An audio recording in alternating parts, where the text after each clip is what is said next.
வணக்கம் நண்பர்களே. ஆரோக்கியமான வாழ்க்கைக்குரிய வாழ்வியல் முறை பகுதி 36. மனசை லேசாக்குங்கள்.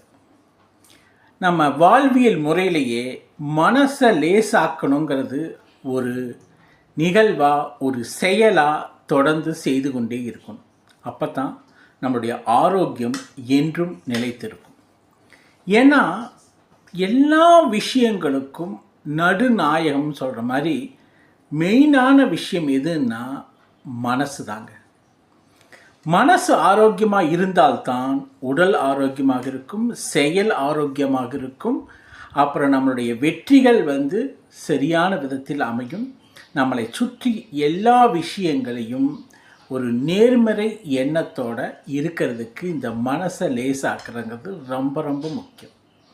அப்போ இந்த மனசை ஆக்கணுங்கிறது நம்ம நம்மளுக்கு சுற்றி இருக்கக்கூடிய சூழ்நிலைகளையும் மனிதர்களையும் பொறுத்து தான் இது பல நேரங்களில் அமையுது. அப்போ அதுக்கு தகுந்த மாதிரி நம்ம வாழ்க்கை சூழ்நிலைகளையும் நம்ம வாழ்க்கையுடைய பயணத்தையும் அமைச்சுக்கிட்டா ஈஸியாக மனசை லேசாக்கிடலாம்.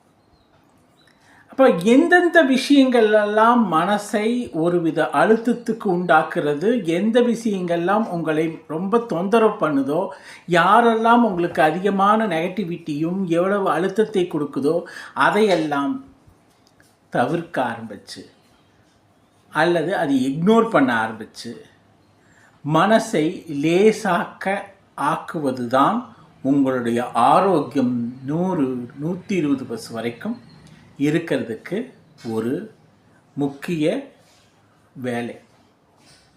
அப்போ நம்ம என்றைக்குமே இந்த மனசை லேசாக்கணுங்கிறது ஒரு நடைப்பயிற்சி, காலை கடன், ப்ரஷ்ஷிங்கு, அந்த மாதிரி மனசையும் லேசாக்கணுங்கிறது எந்த விஷயத்துக்கும் ரொம்ப பயப்படுறதோ, ரொம்ப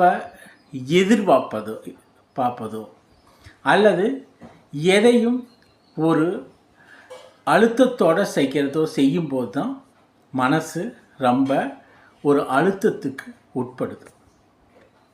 நீங்கள் நார்மலாக செய்யக்கூடிய வேலையை ரெகுலராக செஞ்சிட்ருக்கும்போது மன அழுத்தம் வராது. ஆனால் புதுசாக திடீர்னு ஒரு இடத்துக்கு போகணும், ஒருத்தரை மீட் பண்ணணும், ஒரு விஐபி மீட் பண்ணணும், அல்லது ஒரு வேலை, ஒரு பொருள் வாங்கிறது, அல்லது ஒரு பெரிய ஈவெண்ட் நடத்துறது, அல்லது ஒரு வேலைக்காக ஒருத்தரை பார்ப்பது, இந்த மாதிரி இந்த ஈவெண்ட்ஸ் எல்லாம் ரெகுலராக வரும்போது ஒரு அழுத்தம், ஒரு பயம்,